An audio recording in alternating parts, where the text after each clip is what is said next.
Армысыздар! Здравствуйте, друзья! Тема сегодняшнего урока – жіктік жалғау – личные окончания.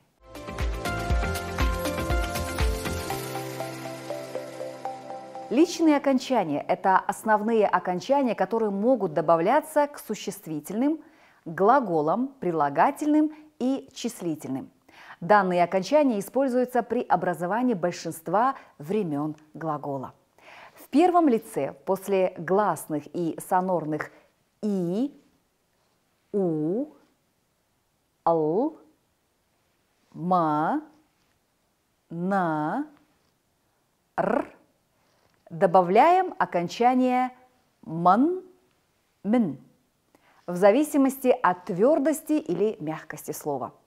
Например, «мен», «она», «мын». Я мать. Мен анамын.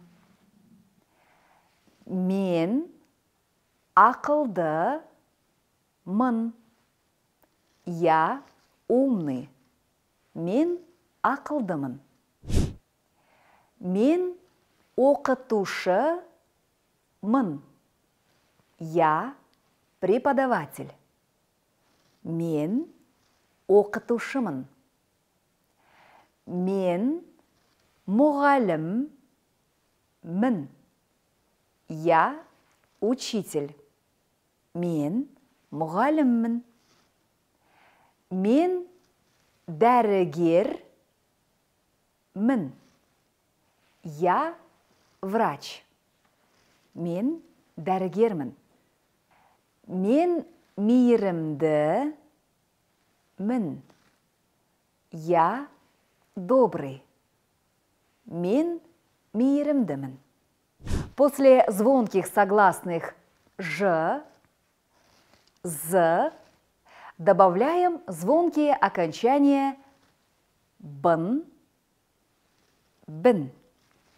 Например, «мен аспазбын».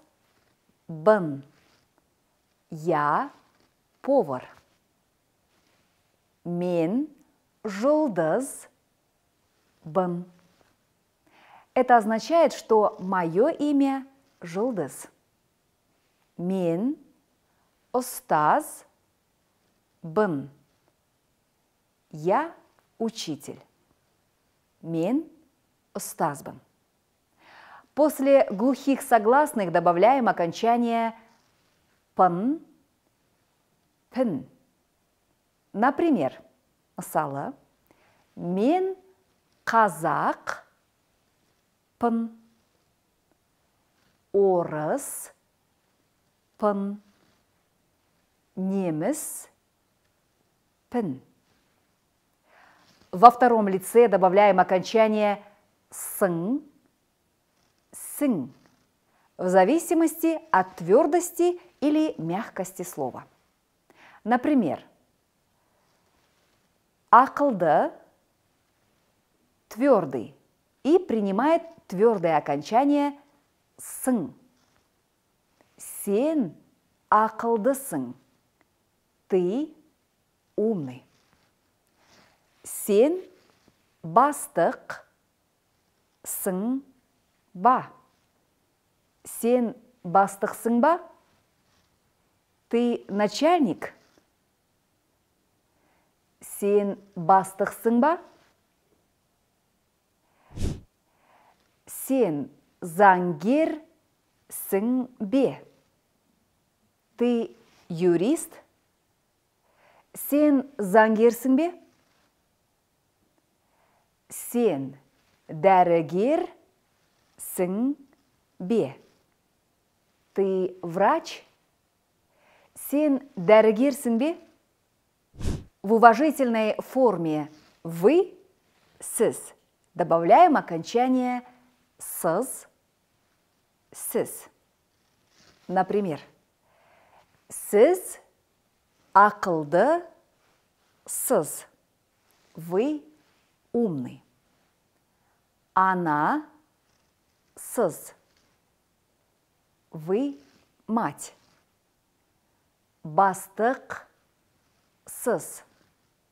Вы начальник.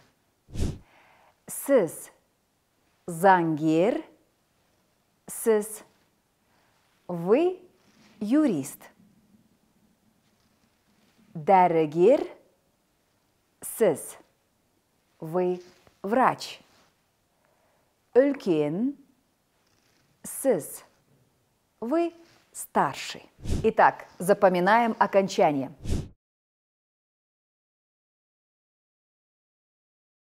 На этом мы завершаем наш очередной урок. Кездескенше!